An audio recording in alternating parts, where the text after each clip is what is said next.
Karena saya sering membantu orang, saya sering, maksudnya sahabat ya, saya sering membantu teman, membantu rekan, membantu saudara. Setelah mereka berhasil, mereka sukses, mereka melupakan saya, meninggalkan saya. Saya berusaha baik kepada orang, sehingga saya lupa dengan berbuat baik untuk diriku sendiri. Saya selalu memperhatikan orang, sehingga saya lupa memperhatikan diriku sendiri. Saya sering menolong orang, sehingga saya lupa menolong diri saya sendiri.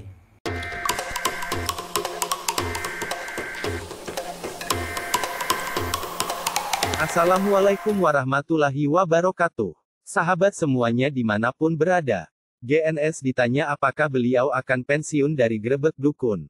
Pertanyaan ini muncul seiring dengan tidak seringnya GNS live streaming di akun YouTube-nya. Masyarakat penggemar GNS kemudian menjadi bertanya-tanya di mana GNS selama ini. Masyarakat telah banyak yang merindukan kehadiran GNS kembali yang humoris tersebut. Selanjutnya, masyarakat merasa sangat terhibur dengan hadirnya kembali GNS. Beliau kembali menyapa para penggemarnya, yang telah lama merindukan kehadiran sosok GNS. Beliau dalam kesempatan tersebut bercerita panjang lebar tentang GNS dan teman-temannya yang juga seorang spiritual, yang pada saat yang sama juga dirindukan netizen. Dalam kesempatan tersebut, GNS juga mengakui kalau rasa kangen beliau terhadap netizen sebenarnya lebih besar. Hanya saja terkadang netizen kurang memahami hal itu. Untuk itu, ketika netizen sering bertanya tentang sosok GNS yang jarang live, maka di saat itulah GNS berusaha untuk terus membuat live streaming. Supaya apa? Supaya bisa membuat netizen semuanya bisa terhibur. Sementara, di saat yang sama, para idola kita tersebut juga punya tugas dan tanggung jawab besar untuk kemudian beliau tunaikan. Karena kerinduannya tersebut, sehingga GNS berusaha untuk membuat sebuah konten live streaming, tiada lain hanya untuk menghibur para penggemarnya semuanya. Oleh karena, kata GNS, harap mengertilah dan memahami. GNS juga menjawab pertanyaan-pertanyaan netizen yang bertanya soal Mas Sapulidi. Mas Sapulidi adalah sahabat GNS dari Palembang. Mereka sudah tampak bersahabat baik dan dekat. Keduanya ibarat kakak beradik. Nyaris tidak ada perseteruan yang mengakibatkan terjadinya perpecahan. Persahabatan GNS dengan Mas Sapulidi luar biasa kuat. Ibarat sebuah rumah yang kokoh tiang-tiangnya. Maka, baik Mas Sapulidi dan GNS, keduanya sepakat untuk saling menasehati dan mengingatkan. Tidak mudah sakit hati dan iri. Baik siapapun yang menasehati duluan, maka yang dinasehatin harus sama-sama mengerti dan memahami. Adalah apa yang dilakukan telah keliru. Keduanya saling melengkapi satu sama lain. Kalau di antaranya ada kelebihan materi, sembari membantu sahabatnya yang membutuhkan pertolongannya. Karena itu, setiap siapapun yang pernah dibantu GNS, maka harus mengerti dan memahami. Jangan sampai merasa sakit hati. Apalagi bahkan sampai memfitnah. Kata GNS. Berhasil, mereka sukses, mereka melupakan saya, meninggalkan saya. Saya berusaha baik kepada orang, sehingga saya lupa dengan berbuat baik untuk diriku sendiri. Saya selalu memperhatikan orang, sehingga saya lupa memperhatikan diriku sendiri. Saya sering menolong orang, sehingga saya lupa menolong diri saya sendiri. Saya sering membantu orang, saya sering, maksudnya sahabat ya, saya sering membantu teman, membantu rekan, membantu saudara. Setelah mereka berhasil, mereka sukses, mereka melupakan saya, meninggalkan saya. Saya berusaha baik kepada orang, sehingga saya lupa dengan berbuat baik untuk diriku sendiri. Saya selalu memperhatikan orang, sehingga saya lupa memperhatikan diriku sendiri. Saya sering menolong orang, sehingga saya lupa menolong diri saya sendiri.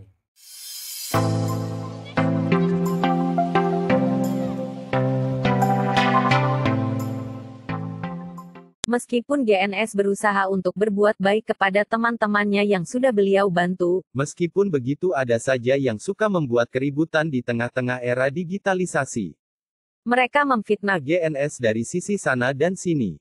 GNS tidak bermaksud untuk merendahkan orang lain. Tetapi terkadang banyak yang tidak mengerti maksud dan niat baik GNS untuknya. Sehingga, sebaik apapun yang dilakukan GNS untuknya, dianggapnya sebagai kesia-siaan baginya. Artinya, GNS tidak dianggap olehnya. Yang ada adalah, GNS difitnah dari sisi sana-sini. Ini adalah sebuah bentuk dari sikap yang perlu dihindari dari seseorang yang telah dikenal sebagai panutan. Jangan sampai, seseorang yang sudah banyak dikenal banyak orang, jangan sampai mempertontonkan sesuatu yang tidak pantas dipertontonkan. Atau dalam arti, jangan sampai mempertontonkan sesuatu yang sama sekali tidak mencerminkan kebaikan. Melainkan adalah mempertontonkan sesuatu yang dapat diambil nilai edukatifnya. Baru inilah disebut sebagai tuntunan. Saya itu sayang sama kalian, sahabat-sahabat. Yang nyinyir maupun yang suka dengan saya sayang. Lillahi ta'ala, lahir batin saya sayang dengan kalian.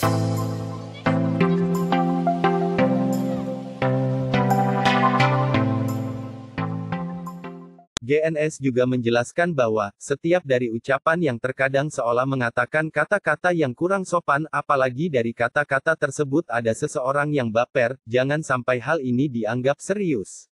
Bagi GNS itu hanyalah hiburan.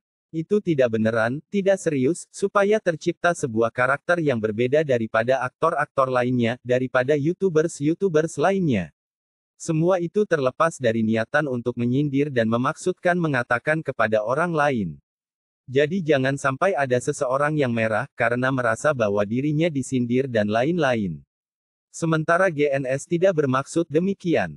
Mas Wahyu PCLN Cabang Madura juga pernah berpesan kepada kami, bukan sekadar kreatif, agar tidak mudah terpancing terhadap fitnahan yang terkadang datang dari sana-sini. Pesan beliau, tetap bersatu jangan sampai terpeks belah. Mari bangun Indonesia yang humanis, menyayangi satu sama lain, jangan sampai pecah belah, biarlah kita berbeda-beda dari segi suku, latar budaya dan agama, tetap kita menjaga persatuan dan kerukunan ini. Sebarkan saja, kalau ada teman atau saudara yang punya skill yang seperti saya butuhkan, yang saya butuhkan saat ini, diinformasikan saja, dikasih tahu, suruh ngelamar kerja ke saya. Di bawah link deskripsi nanti ada saya kasih link warna biru, itu diklik saja, itu Instagram.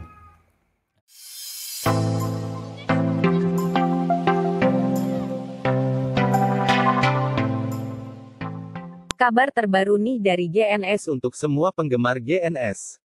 Kemampuan atau skill adalah penting untuk dimiliki setiap orang. Karena dari kemampuannya tersebut dapat menjadi modal mereka dalam mendapatkan pekerjaannya lebih mudah. Banyak yang susah mendapatkan lapangan pekerjaan, sementara pengangguran telah menumpuk di mana-mana. Bagi GNS, saat menjawab pertanyaan beberapa netizen terkait keluhan-keluhan mengenai cara meminimalisir pengangguran supaya semuanya dapat dengan mudah menemukan pekerjaan, GNS menjawab begini. Skills adalah bagian terpenting dalam hidup, banyak orang yang meminta pekerjaan apapun, yang terpenting ia bisa bekerja, bagi GNS itu tidak mudah, bahkan itu dianggap egois. Jangan pernah memaksakan dirinya untuk bekerja sesuatu yang bukan bidangnya. Bekerjalah pada sesuatu yang menjadi bidangnya. Kalau bekerja di luar kemampuannya, maka akan sulit ia diterima oleh tempat ia akan bekerja, sebab perusahaan yang ia lamar, misalnya, maka akan melihat skill terlebih dahulu. Karena itu, kalau kalian punya keahlian di bidang kreativitas sesuatu, maka tunjukkan dari sekarang, lalu tekuni.